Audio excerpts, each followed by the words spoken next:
বিশ্ব স্বাস্থ্য সংস্থার দক্ষিণ পূর্ব এশিয়ার আঞ্চলিক পরিচালক সাইমা ওয়াজেদ পুতুলকে বাধ্যতামূলক ছুটিতে পাঠানো হয়েছে।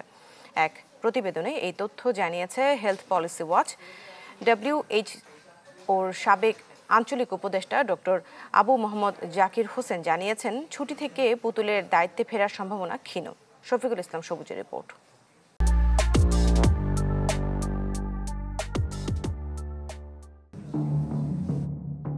প্রধানমন্ত্রীর কন্যা বলে কথা, সম্মান সম্পদ সবই একরকম তার পায়ে লুটুপুটি খাইয়েছেন তার প্রধানমন্ত্রী মা।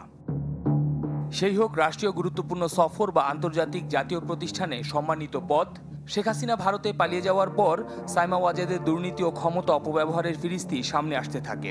সেই সাথে প্রশ্ন ওঠে বিশ্ব স্বাস্থ্য সংস্থার আঞ্চলিক পরিচালকের পদে থাকার বৈধতা নিয়ে।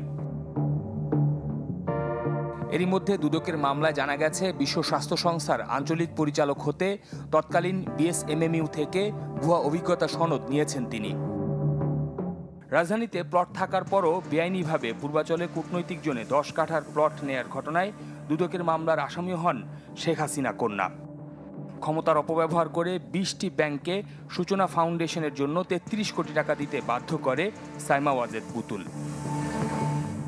এমন বাস্তবতায় অনির্দিষ্টকালের জন্য তাকে বাধ্যতামূলক ছুটিতে পাঠিয়েছে বিশ্ব স্বাস্থ্য সংস্থা।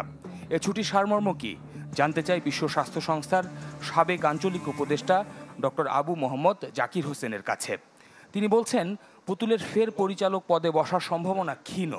এগুলো তো আসলে যে ইমেজটা তৈরি হয়েছে, সেই ইমেজটা তো খান হয়ে গেছে। এটা প্রধানমন্ত্রীর মেয়ে, অনেকে বলছে এই যোগ্যতা নাকি শুধু তাকে নমিনেশন দেওয়া হয়েছে। তো শুরু থেকেই তো আসলে একটু এই সমস্যাটা ছিল। তিনি বলেন, 24-এ যখন পুতুলকে পদে বসানো হয়েছিল তখন এ নিয়ে প্রশ্ন উঠেছিল, তবে প্রতিবেশী রাষ্ট্রের প্রবল সমর্থনে তা চাপা পড়ে।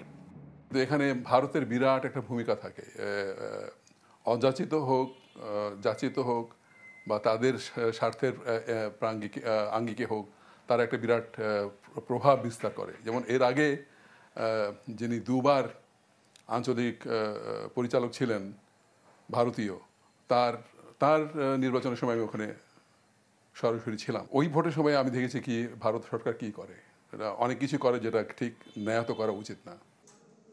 11টি দেশের মধ্যে 8 ভোট পেয়ে WHO দক্ষিণ পূর্ব এশিয়ার আঞ্চলিক পরিচালক পদে 2024-এ 5 বছরের জন্য নিয়োগ পান সাইমা ওয়াজেদ। তখনই প্রশ্ন উঠেছিল মানসিক স্বাস্থ্য অটিজম নিয়ে কাজ করা পুতুলের মনোনয়ন নিয়ে, কারণ অতীতে এই মানের কেউ আসেননি এই পদে। শফিকুল ইসলাম সবুজ, চ্যানেল 24, ঢাকা।